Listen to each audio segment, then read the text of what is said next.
Hey, it's Scott Petrak with another episode of the Brown Zone Coverage Podcast. The Browns have their bye this week, but that doesn't mean things have been boring. The fallout and questions from the 28-3 loss to the Ravens continue. Why didn't Deshaun Watson play? Why was Dorian Thompson-Robinson so bad? Why was Joshua Dobbs traded? Here to explore the mess, as always, is Dave Chudowsky of the WKYC Morning News. Hey, Chud. That was one of your best intros ever. I Thanks, mean, bud. I'm locked in. I want to listen. I want to, you know. Well, I'll tell you, we always talk about it, that the bye week, man, you really want to win before the bye because it's such a sour taste when you lose and you got to think about it and talk about it for that extra week. Needless to say, with the Watson injury, maybe this early bye comes at a good time. We probably didn't like this bye earlier, and I know we didn't because we talked about it, but maybe, Scott, the bye comes at a good time for him. Yeah, I agree. And, Andrew Berry, the GM, said as much Wednesday when we were out there talking to him in Berea that nobody likes the early one because when they come back, they're going to have to play 13 straight games, and that doesn't include the potential playoffs, right? So it's early bye is not good, except the Browns have a lot of stuff they're dealing with. It starts with their quarterback having a bruised right shoulder that kept him out of the Ravens game. The team is optimistic that he's going to play coming out of the bye against the 49ers. If they didn't have a bye, that's what we'd be talking about all week. Is he going to play, right? Why didn't he play? All those things. I think they're still organizationally getting past the Nick Chubb injury. They haven't run the ball well the last two games. Part of that's the defenses they played. There's other factors, but they have to get that run game figured out, and that's part of I think that might be job one of the bye week is to figure out what they're doing in the run game from mostly a scheme perspective. There's other injuries that they've had. Ethan Posick, the center, left the stadium Sunday on crutches. Kevin Stefanski called him day-to-day, so the hope is he'll be ready to go against the Niners. Myles Garrett's got a little bit of a foot, so the extra week's going to help him. So I do think it comes at a good time. Now 8 weeks from now, you're probably going, hey, it'd be another good time for a bye. But given everything that happened, specifically Sunday against the Ravens, it is a good time for a bye. Except, do you have another week to dwell on how poorly things went against the Ravens? Wow, yeah, no question. But I think we do that more than they do that. I mean, Yeah. I think they have to put it behind them. Fans and media, that's on us because we have to sit here and wait longer. The players, they're excited about having days off, and they're gonna put it behind them and come back. So I'm not really too worried about that. But how do you feel about the record? I mean, I wanted it to be 3-1. We're hoping it would be 3-1. But at the end of the day, minus the fact I don't like that they're 1-2 in the division because you got to be better in the division if you're going to get over this hump. I mean, you cannot lose games in the division like they continue to do. They're 1-2 now. So other than that, that's disappointing to me. But I'll take 2-2 in the fact of, and it doesn't feel like it did last year. I mean, just remember how deflated we were after that Jets game last year. I just feel like we're in a better place this year than we were last year. Yeah, I agree with all that, Sean. I think there's reasons for that. I'm with you. 1-2. When you talked about getting to the bye, 3-1 and 2-1 kind of seemed like achievable goals, and they fell short. 2-2, 1-2. Now, a big part of that is that their quarterback didn't play in the last game, right? And I don't think they had any chance to win without Watson. And we're going to get into this. Maybe they should have had a better chance, but I don't think they did. And to me, I think that helps from a psychological standpoint is I think you should be able to wipe that Ravens game away. Your quarterback doesn't play. If most teams in this league, if your starter quarterback doesn't play and you go to a rookie, and we can talk about whether you should have gone to a rookie, you're going to lose, right? So, like, if Patrick Mahomes doesn't play and the Chiefs lose, nobody says the Chiefs are done because Patrick Mahomes comes back and they're back to being the Chiefs. Now, obviously, Deshaun Watson is not on the same level as Patrick Mahomes, but I think the Browns aren't on the level as the Chiefs. Correct, but I do think that comparison is somewhat valid. You lose your starting quarterback, I get it, right? Like your offense plays terribly. Well, that should change when your starting quarterback comes back. and he's coming off the best game he's had since he's been with your team. So I think psychologically it's a loss that they should be able to get over, assuming Deshaun Watson comes back and assuming he plays at a high level. And I think the other thing is, I just looked at this thing. We get all these gambling or emails from gambling sites. Their over/under win total before the season was 9.5. It's still 9.5. So nothing from the outside has changed about the overall perception of this team. And I think that's important to note. I think the defense is still good, even though it had its hiccups against the Ravens. I think there are reasons to think that the Browns are going to win some games. It's just hard to always keep that in perspective when they get blown out 28-3. Yeah, and it goes back to what we said last week. I said it, you agreed with me, and it was you can overcome losing Nick Chubb. You hate it. You don't want to lose him. We love him. He's one of the best in the business, and it sucks, but you could possibly overcome that. I think we saw last Sunday, you lose Watson, we're done. Yeah, I think that's exactly right. And I think most of that is true, or I think that's true for a high percentage of teams in the league. Yes, especially right, NFL, right? Yeah, right. Yeah. Especially the higher level you get of your quarterback, right? Like if you're Atlanta and you lose Desmond Ridder, the drop off probably isn't that great. But if you're theoretically the Browns, if you're the Bengals, I mean, Joe Burrow's playing on a bad calf because they don't want to drop off to his backup, right? I think it's Jake Browning. So that just happens in this league. So yeah, I think that's, I think that's one of the takeaways. But you're right. Like the Browns think they can figure out the run game, and we'll talk about that too, right? Jonathan Taylor, do they need to get him? Like they think they can figure out the run game, and that's how the NFL works. You can figure that out. You can't figure out how to make up for not having quality quarterback play. Like it's almost nearly impossible, no matter how good your defense is. So let's talk about the whole Deshaun Watson situation. And basically, Scott, we're taping this on Friday, which is, we didn't come on with an immediate reaction. We got to hear what Andrew Berry had to say. We got to hear what Stefanski had to say. We've had some time to really soak it all in. So I'm basically going to set you up now. Everyone knows what's happened by now. We're not delivering breaking news. We know he didn't play. We know it was, 10:30 in the morning when we found out. What I want you to do is basically take us through. I want to know, were you surprised he didn't play? Did you think he was going to play? And then your reaction to everything that happened afterward, from what Stefanski said about him not playing to what Andrew Berry said. I just want you to kind of sum it all up for everyone. Yeah, I was surprised that he didn't play, Chud. And there's reasons for that. Everybody around the team expected him to play, right? And that started as early as Wednesday when he did not practice, right? He didn't throw. Okay, yeah, we still expect him to play. That's the message from the team. Same thing Thursday when he threw a little bit, but nothing significant. Friday, I saw him throw 2 passes and shut it down. Kevin Stefanski, did he throw? Yeah, he did a little light throwing besides that. Has the thought changed? No. Kevin Stefanski, we're hopeful. Deshaun Watson in the locker room says, I'm okay, I expect to play. And he's talking to Mary Kay. He didn't want to do a whole thing. Mary Kay Cabot from Cleveland.com.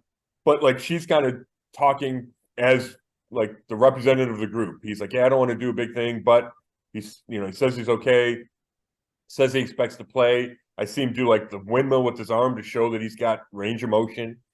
Myles Garrett said he expected him to play. That was just the feeling. And behind that feeling is that, first of all, he's played through significant injuries throughout his career. Played on an ACL in college for a game. Took a bus from Houston to Jacksonville so he could play despite a punctured lung and cracked ribs. And he played because he wasn't cleared to fly, but he played anyway. I took a bus and played. So you have that as a backdrop. It's quote unquote only a bruise. It's not a separated shoulder. It's not a torn labrum. So a bruise, we've all had bruises. Now, some are worse than others. How it affects you obviously can be different. So that's part of it. And just the idea that he could play. And then the fact that he had another 48 hours, right? This is Friday afternoon. They're not playing till Sunday. His arm had gotten better throughout the week. So all that led to the expectation from me, from his teammates, from the organization, from Watson, that he was going to play. Then you get to the game Sunday morning. He throws about 5 passes, about 7 yards, nothing with any zip. Talks to the head trainer, Joe Sheehan, head athletic trainer. Throws another 5 passes, another conversation. Throws one, I think it was one more, and then walks to Kevin Stefanski and Andrew Berry, says, I can't do it. Gets a pat on the shoulder. They leave. It's DTR time. So the expectation was he was going to go out there at 10 o'clock in the morning and be able to let loose, which he didn't do at all last week. And that's what the change was going to be. That, yeah, he went from throwing soft passes to, okay, eventually that will feel good enough that he can let it rip. And according to everybody I've talked to, he never got to a point where the soft tossing allowed him to make those hard throws. Now, my only kind of pushback is, why didn't he try to rip one? You know, like it seems to me like, okay, if throwing as hard as you can for 20 yards, and if your arm's okay, you know, like if you can get past that, maybe you can play. And the Browns just say he was never able to get to that point because whatever was going on his shoulder, discomfort, pain, inability to just motionally move it like he needed to, he couldn't do that at 50%. So there's no way he was going to be able to do that 100%. Therefore, he couldn't play because you need to be able to throw to be the quarterback. So that's how it went down. You ask about how the Browns handled it. You know, like I thought Kevin Stefanski was just being honest on Monday when he said, yes, he was cleared. Yes, it was Deshaun Watson's decision. But we knew that, right? Like if you watch it play out, he walked to Stefanski and Berry and said, I can't play. Like if they ruled him out, that's a team decision, right? But he hadn't been ruled out. He was questionable. It was up to him to see how he could handle whatever was going on in his shoulder. So, like, I don't think that was an indictment on Watson. I just think that's how it was. The medical team says it's structurally sound. You're not going to do yourself any damage if you can play, but it's up to you if you can play. And he said he couldn't play. So, yeah, I think that puts some of the responsibility on Watson, but I think that's the reality. I don't think it came across probably how Stefanski wanted it. There's plenty of, oh my gosh, he kind of took himself out of the game. And I get that reaction, but I think that's just the reality of the situation.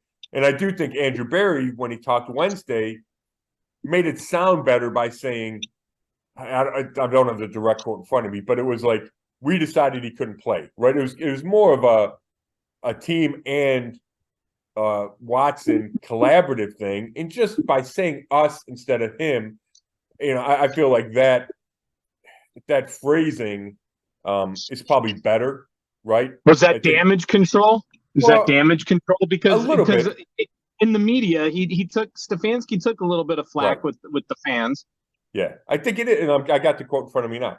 It became a very decision for us not to put him out there.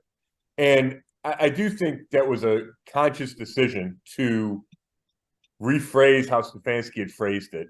And, maybe we're just picking hairs here, right? Whatever that phrase is that I'm butchering. Splitting hairs, right? Like, so I think, but I think that's the right message is, hey, we knew he couldn't throw. He knew he couldn't throw. We decided he couldn't play. But there is some truth to the fact that if Watson said, hey, I'm going to give it a go, they would have let him give it a go. So, I think both things are kind of true. So is this smart by Watson because, hey, he doesn't do further damage. He doesn't think he could help the team and he'll be ready now against San Francisco? Or does this hurt himself in the locker room a little bit? Does this show people like maybe he's not tough? Or how like players are always like, oh man, he was there for us. He gutted it out. Like we couldn't have done it without him. Like, what do you think? Do you think this was a smart move by Watson or do you think this hurts him? That's a great question. I don't think it has a long-term negative effect on him because he's a starting quarterback. Team's kind of got no choice but to follow him.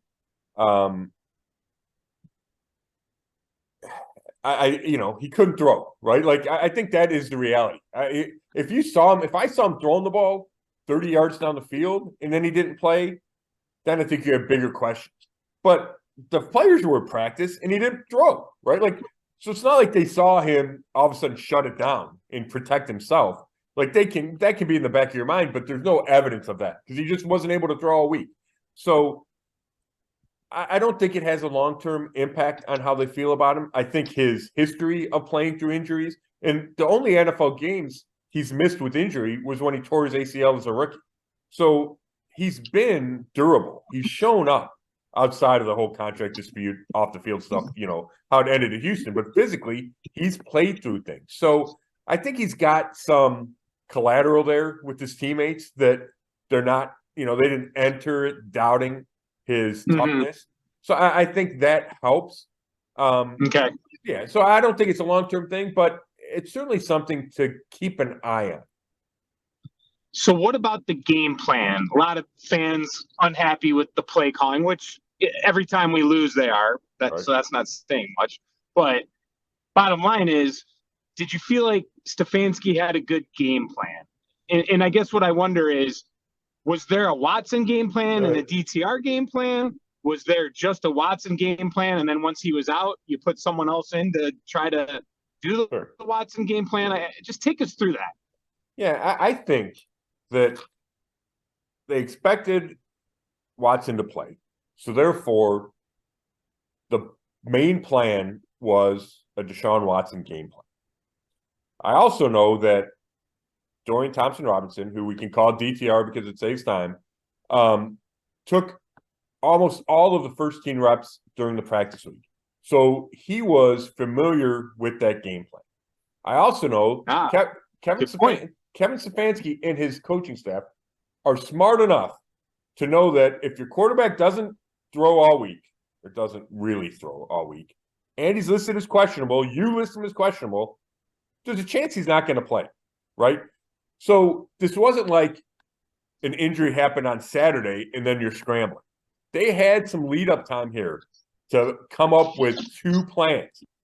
A Watson plan, which is your normal game plan, and a tweaked DTR plan. And I believe that that's how it was. That it's not like all of a sudden at 10:30 on Sunday, like, oh my gosh, what are we going to do? I think they had a tweak to the plan. Now, I'll also say this, like, it's not going to be a completely different game plan, right? Like, you run the same plays, you practice, you're not going to run it. And the biggest argument is, well, you should have run the ball more. Well, they didn't run it well. Like, as a team, they did not run it well. So therefore, you can't just run it 100 times, or that's a hyperbole. You can't run it 45 times if you're gaining 2 yards a carry. Like, that's not a sustainable thing. Now you can say, okay, you run it 3 times and punt and then hope your defense bails you out. And maybe that's a way to play. It's hard to do when you're playing Lamar Jackson. It's hard to keep your defense on the field after, put them back on the field every 3 plays. You got to be able to throw the ball. And Andrew Berry said as much Wednesday. You have a quarterback. His job is to throw the ball. Now, could there have been a couple of less trick plays, right? I know that's an argument out there. Yeah, that's fine. You can make that argument. But I think, to me, the bottom line is your quarterback, DTR, did not play anywhere close to good enough for you to win that game. So, therefore, it didn't matter what the game plan was. If your quarterback turns the ball over, throws about 6 passes that should have been intercepted, and winds up throwing 3 picks, it's none of that other stuff is going to matter. So I do not blame Kevin Stefanski for that. Do you blame the Browns for not having a veteran quarterback and throwing a rookie into the fire like 90% of Cleveland does? Well, to me, I think that is much more. I think that's a more legitimate argument. I do, and I want to get in it. So they have Josh Dobbs, right? They have him all off. Well, they bring him back in March, right? Because he was with the team last year. I think it was March. They bring him back in the offseason. He's the number 2, right? Like, that's the plan. He's going to be the number 2. They draft DTR to be the number 3 this year and take over as the number 2, hopefully in 2024. That's the plan. DTR plays great in the preseason, impresses all the coaches during the offseason program. He's started 48 games at UCLA, so he's got a lot of experience. Dobbs has started 2 games in the NFL, both at the end of last year with Tennessee, was fine, but not great. Doesn't light it up in the preseason, doesn't play much, but he's still going to be your number 2. And then Arizona comes out of nowhere. They got quarterback issues. Kyler Murray's, starts the season on PUP. Colt McCoy, they don't like how he's playing. and they offer the Browns to move up from the 7th round to the 5th round for Joshua Dobbs. And the Browns decide that that's the right move. Now, when it happened, I think we probably talked about it on here, Chud. The question, it's risky because you're saying we trust a rookie quarterback to be the backup. And he could be charged to finish games, to start games, to win games. And all you're getting is a bump from 7th round to 5th round. Like, is it worth it? And, there's a little bit of money involved. That I think Dobbs is probably making $1 million or $2 million. So maybe they save some money there. I'm sure that was part of the discussion. I don't think it was a deciding factor at all.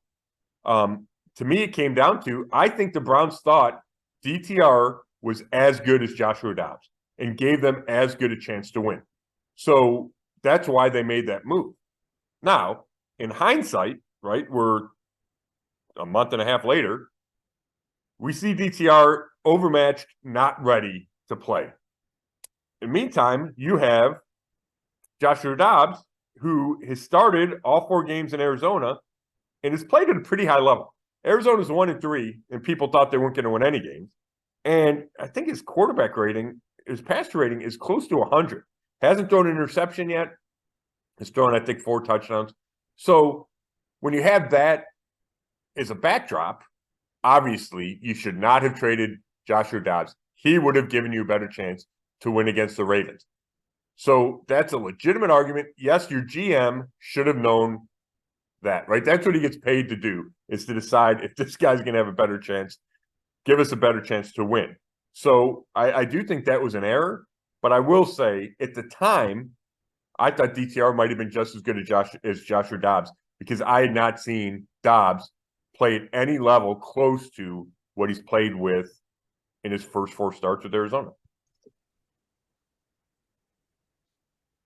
But Barry defended it, though, the other day, right? I mean, he's still happy with what he did. I mean, do you buy that? I mean, even after what he saw this past Sunday? Yeah, it's a great follow-up.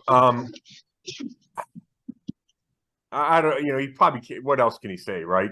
He probably can't throw himself on his sword. If Watson can't play this week or gets hurt again, you got to go to DTR, so you can't be killing the kid. So I probably don't believe him. I think in an honest moment, he would say that, that he would not have made that trade. He did say that it's part of the whole short-term, long-term, right? You keep one foot in the present, one in the future. That, so you want your, I don't know, part of that's getting your young guy experience as a number 2. I think part of that is you improve your draft stock. But it's weird because the Browns don't value those late-round draft picks that much, right? Like, they know the percentage of hits in the 5th round and later is really bad. So that's why it seems a little, I don't know, hypocritical, a little confusing that you'd make that move just to move up in the draft, right? Like, because I don't think they care that much about 5th round picks, although it allows them to move around the draft, it allows them to make trades. So they do feel like there's some value in those draft picks. But I think if he had to do it over again, just based on Sunday, he would not have done that. And, now the other part of that is you also have PJ Walker, who has started, I think, 7 games with the Panthers, and he's on the practice squad. Like, could he be the backup? And now that's not their plan, and that's not, they drafted DTR. They saw what they saw at DTR in the preseason, but he looked so bad that I think you're questioning everything, including whether or not PJ Walker should be the backup. Yeah, you may have hit on this, but now you can have 3 quarterbacks on your roster, right? Because of that rule from last year in the playoff game. Yeah, but in order to do that, they all have to be on the 53-man roster. So, okay, all right. Yeah, so that makes a difference. All right, well, so DTR, how would it, if they would have kept Dobbs, how would have you opened up the season? Would you have had all 3 on the 53-man roster? Because you could have lost DTR, right? Exactly. So yeah, it did. So you're right. That's a great point, Chud. It did. The trade of Dobbs freed up a roster spot. There's no doubt about that, and that factored into their decision. That is a great point to make. Yeah. So it frees up a roster spot, but then you wonder, was that roster spot worth it to maybe keep all three guys. I don't know. I mean, Right. just to be safe. Yeah, no, because you know. yeah, no, that's a great point that I have not given enough thought to. That really factored in that decision. Now, you could take a step back and go big picture and say, okay, did that fifth safety you kept, which realistically is probably could be that spot, right?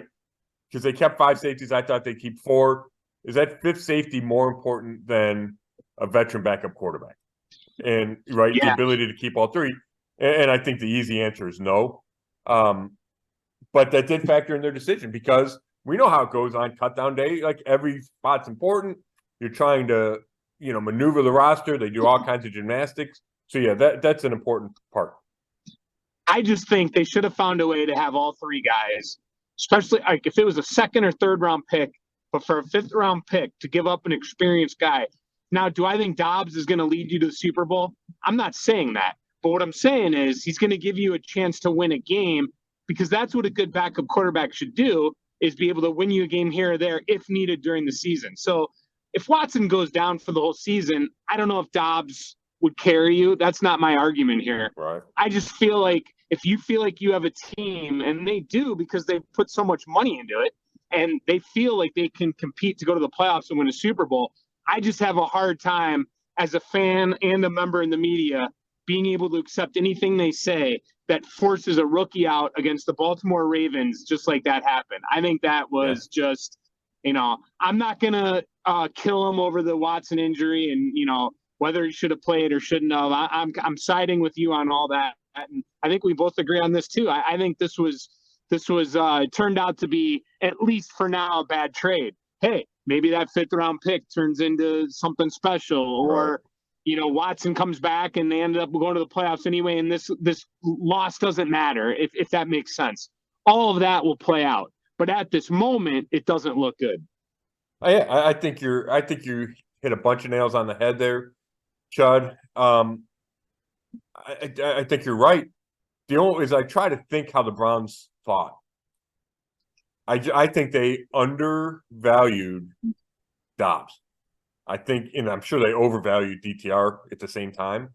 And that was based on preseason, and that can be fool's gold, watching what a guy does in the preseason. But I don't think they expected Dobbs to play as well as he has with the Cardinals. And if he had, let's say he goes to the Cardinals in the backup and doesn't play, this is a harder discussion because you go, oh, well, we don't know what Joshua Dobbs could do. But now we know what Dobbs could do. So it's an apples to apples comparison, and it makes them look bad. So I just think that I don't think they expected Dobbs to play as well as he has. Yeah, boy, it's the bottom line though is we're pretty sure Watson is going to play against San Francisco, right? Yeah, it would be. I mean, we were surprised he didn't play last week, but yeah, they expect him to play. They think the 2 weeks is going to help. He's supposed to rest and rehab the shoulder this week. We're back out there Monday. I think it would calm a lot of things if he's on the field Monday and throwing somewhat normally, right? If not, and this continues to linger, then it's going to be a tense week out there, especially with a big-time 49ers team coming to town. Oh, my gosh, yeah. And one thing to wrap it up, too, I'm not saying they should have gotten rid of DTR over Dobbs. I wish they could have kept all 3 of them somehow because, I mean, obviously they think highly of DTR, and, he looked good in the preseason, and this could be a guy that down the road, and I'm sure here's one thing to think about. He gained a lot of experience in that last game, boy. He baptism by fire, right? Yeah, it will be interesting to see the next time if he has a next time that he plays. What kind of progress he makes, right? Because there is a leap from first game to second game. He's a smart kid. He works hard. Like, there's a lot of reasons to believe that he can be a backup quarterback, a successful backup quarterback. But no part of how he looked against the Ravens would make you think that way. He looked that bad, right? So I'd be curious to see what kind of jump he would make in his second action. Let's break down the defense really quickly. I think at this point it's Friday. We don't need to completely break down the game, but we know that the Ravens running game looked pretty good.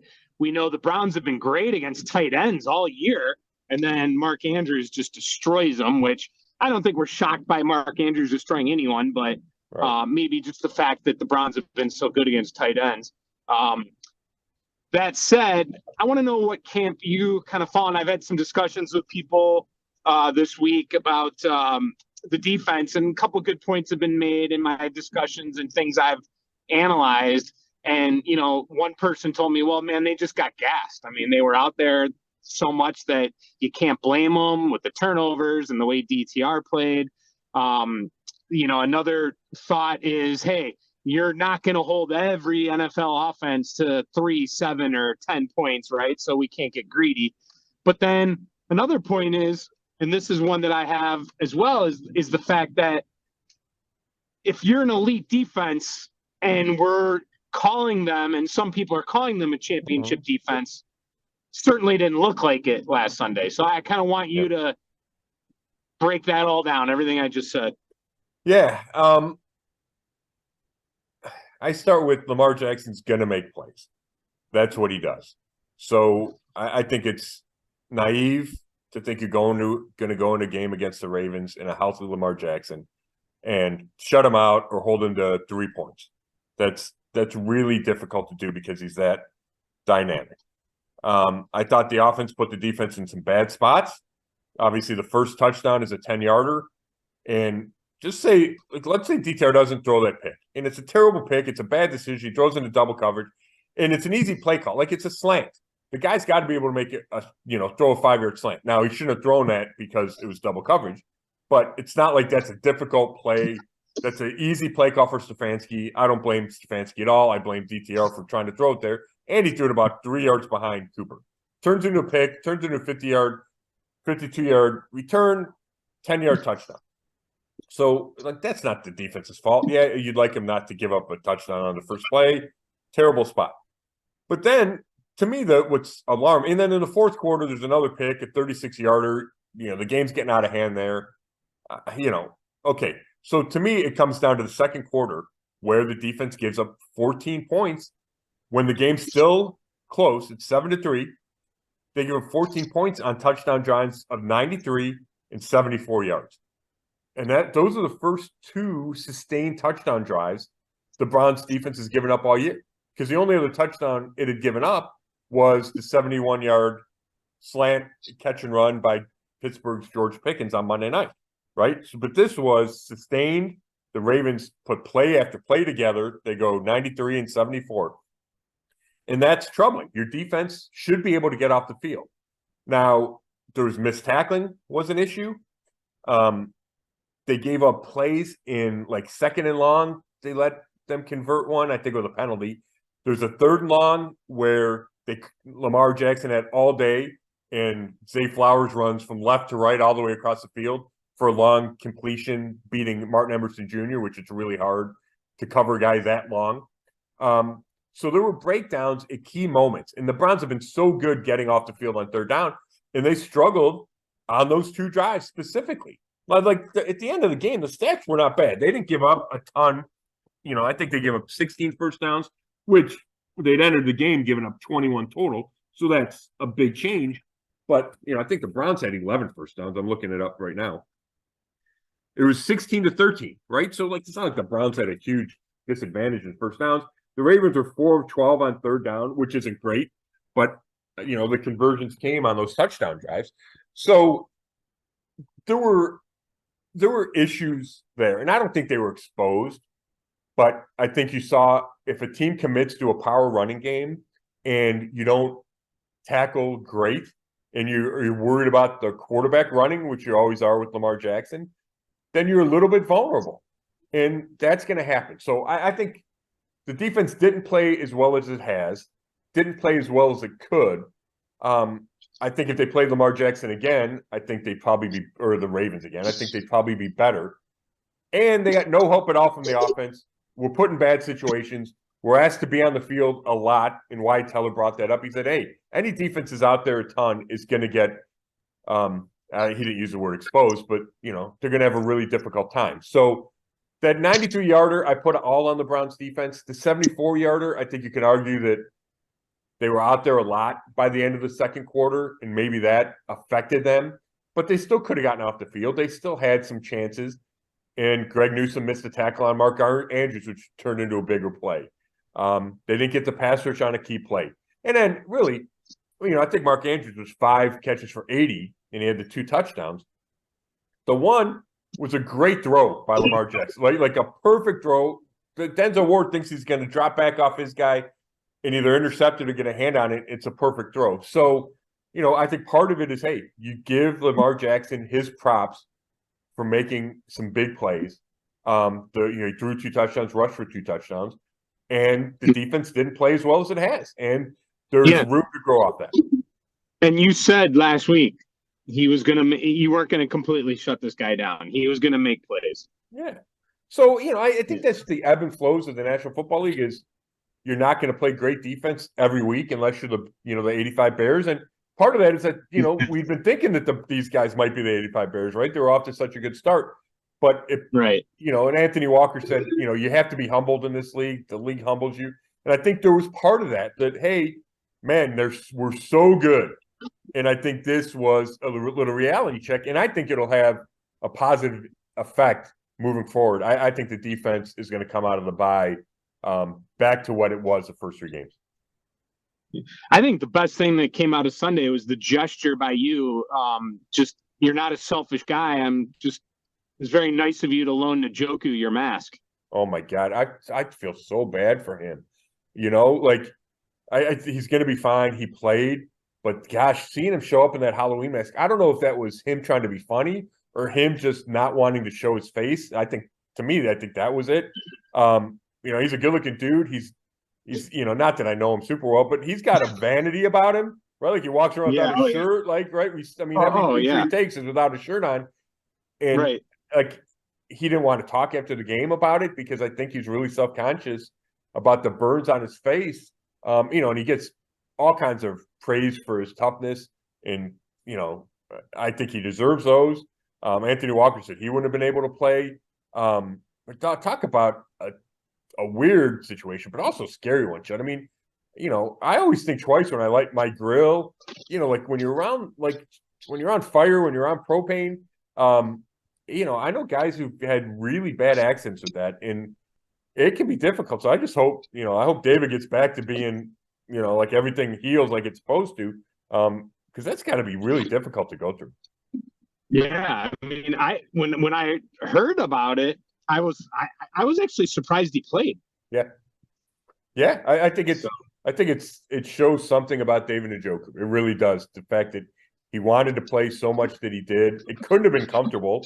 He's got burns on his arm and his face. He's wrapped up. I think he really showed something to his teammates. Yeah, you kind of mentioned it earlier, but will Garrett be okay? Yeah, he said he'd be ready. Stefanski said he'd be ready. He was in a boot that seemed more precautionary. He finished the game. It was weird. I went back and watched the game, and you see it's like he kind of gets caught under his own weight. Like his foot kind of gets caught under him as he bends. Yep. He's an amazing athlete. So just the fact that you can come back even in the same game from that is pretty remarkable. Yeah. Why didn't we change our pick? That's a big question, isn't it? Yeah, we should have. I don't know. We had the opportunity, but we stayed with the Browns. So I dropped to 3-1, and you go to 2-2. Yeah, I know. I thought the DTR would be better. Yeah, but it was a bad idea. I should have changed the pick. Yeah, we should have. The last thing I have for you, I just want to end it with. I wanted to go back to Andrew Berry's, chat with the media. Yeah. He had a pretty long beginning, right? Like a message to the fans. So if fans didn't catch that, you want to sum it up? Yeah, and I have one more thing. I'm glad you brought that up. It was just interesting. He doesn't usually do a big preamble, but he felt like it was necessary, and he talked about the culture of the program. He talked about what was good, what was bad from the first half. Then he was asked why. He said, hey, we want everybody to kind of be self-reflective and think about what weaknesses they need to work on. He goes, I think my public speaking is a weakness. He goes, I don't enjoy it a lot. I don't love talking to you guys up here in this setting, but I need to get better at it. It's part of this job. So therefore, he went with a kind of traditional opening statement that he doesn't normally do. So, that's Andrew Berry trying to grow in his job, trying to be more presidential or however you want to phrase it. But that's why he did it. Yeah.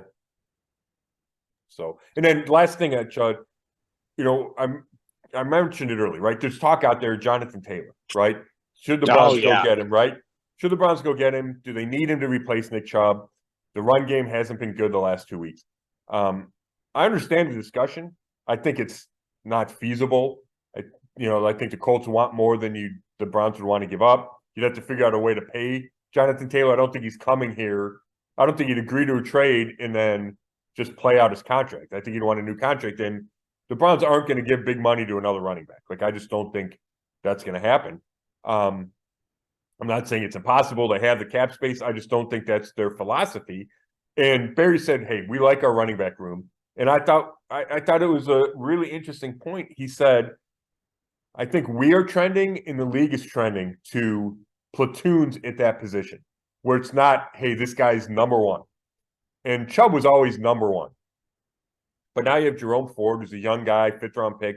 You got Kareem Hunt, who's they're going to ramp up, right? Because he hadn't played in the preseason, had missed training camp. So I think we're going to see more of Kareem Hunt as the season goes along. And I think it's going to be a combination and not a, number one, number two. And that's what happens when you don't have the best running back in the league, like you had in Nick Chubb.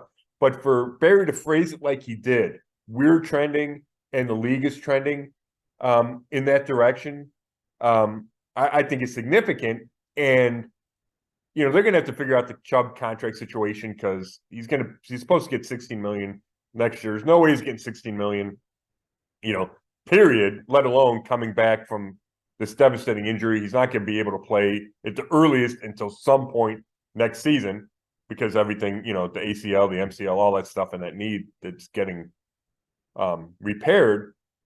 So they're going to have to redo that contract. Hopefully he comes back. Hopefully he plays. But, I think it's reasonable to expect him not to be the same Nick Chubb. And I think this is a significant philosophical shift that this organization, this front office probably always felt this way about running backs, but inherited Nick Chubb and therefore had to shift how they approach roster building, the offense, running back, all that, because you have arguably the best running back in the league. And I just don't think we'll ever see the Browns under this leadership invest as heavily in that position as they did with Chubb. And I think that's because they have a high-paid quarterback, because the league changes, because you think you can get capable running backs for cheaper. So I think that was a significant kind of window that Andrew Berry opened. Yeah, no question. Yeah. For sure. Well, that's it for me. I got to imagine you're going to enjoy your bye week. And if the weather allows you, you'll get on the green somewhere. Yeah, I played twice already this week, Chud, and I'm hoping to get – I thought about playing today, but it looks like it's not going to happen. Yeah. But Sunday is going to be cold, but I do have the tee time set up. I think I'm going to tough it out and play Sunday. So, yeah, and then watch some football, obviously. So. Oh, yeah. How about there's some good games, man. How about Sunday Night Football on NBC? Cheap plug. Is it Niners Cowboys, right? Niners Cowboys. And then you got Chiefs Vikings. I know the Vikings record isn't good, but with Cousins and that explosive offense, that should be a fun one. And then you got another overseas game, Buffalo and Jacksonville. And yeah. I like those 9:30. I know some people don't like them. I like them personally because it just with my schedule and everything, I like getting up early on Sunday and having that one game. I'm a fan of it. Yeah, I think it's good too. And I'm usually in the press box, so you try to catch it. Last week was so crazy with the Watson stuff. I didn't get to see any of that that early game last week. But I like it too. It lengthens your football day. There's something to watch when you wake up. But you're right that I watch the Niners. I like to watch a couple of the Browns opponents. I like to go back and watch a couple of their games. Well, I watched the opener against the Steelers when I was scouting the Steelers. So then I'll watch this on Sunday night. It'll feel like I really have a good handle, I think, on the Niners, right? Not that we don't already know that they're really good. They got a bunch of playmakers. And they got a really good defense and probably the best play caller in the game. but it'll be interesting to see him watch, on Sunday night. And, I think if you're a Browns fan, you want them to win because then you hope there's a letdown. If they lose, then they're going to come out ready to play, Yeah, that's true. That's a great point. And actually, you know what this is, Scott? This game Sunday night is the battle of the teams that we predicted to go to the Super Bowl. I have the Niners in the bowl, and you have the Cowboys. That's a great point. That's a good call, Chud. That's a good pull right there. Yeah. Reset. Let's see. You have Cowboys Bills, and I have Niners Chiefs. So both those picks are pretty good, don't they? They're both looking really good right now. Yeah. I think if we just real quick before we go here, I think the surprise is did not think the Bengals would be like this, and I think that has mostly everything to do with Burrow not being 100%, right? Yeah, I mean that's obviously the biggest factor. I do think there's other things at play there, just from reading some stuff out of Cincinnati. If defense is caught up to the offense, which is easier to say when Burrow's not himself, right? But it feels like there's some underlying things there. T. Higgins has really struggled, which he's one of the best receivers in the league. He had one big game. He had no catches against the Browns week 1. I watched him play. Whoever they play, the Rams, I think that Monday night game. And he dropped a bunch of passes. Like, he hasn't been himself. They haven't been able to figure out how to unlock Jamar Chase. And like you said, that's probably all connected to Joe Burrow. But it's interesting because I think people in Cincinnati think it might be a little even deeper than just Joe Burrow. Hey, remember last week you talked about the odds, and if the Browns were to beat the Ravens, the North would go through the Browns, right? That you would expect them to be. Did you happen to look at the odds? I did not, but right now the North goes through Baltimore. Well, I haven't seen the betting odds. I think it was an ESPN, how they do the percentages, and it had, I think it had the Ravens at like maybe 89% to win the division. Wow. It was high. Maybe it wasn't quite 89, but the Browns were at 11. Maybe it was 80 and the Browns were at 11, and then they filled it in with Cincinnati and Pittsburgh. But I think if the Browns had won, it would have been not flipped, but I think the Browns would have been the favorite. So, yeah, that win. And the Ravens are now 2-0 in the division on the road. Got a chance in Pittsburgh this week to go 3-0 in the division on the road. I think that's why it's so slanted now toward the Ravens. Yeah, that's my biggest issue with the Browns right now is that they're 1-2 in the division. I really that has to, at the end of the year, you can't be 1-5 or 2-4. I think you got to be at least 500 or one above, don't you think? Oh, there's no doubt. There's no doubt. They got to be Pittsburgh when they get here, and then they got to split on the road, either Cincinnati or Baltimore. Right? I don't think there's any doubt about that. Yeah. Yeah. All right. It's not time for me to take a nap so I can head into the weekend. Hey, I appreciate you doing this as always, Chud. We'll hook up next week and we'll do a update on Watson, and then we'll make our picks for that Niners game, okay? Yeah, sounds like a plan. All right. Thank you, Chud. Thanks, everybody, for listening. This has been another episode of the Zone Coverage Podcast, and you can read all my work at brownzone.com. Thanks.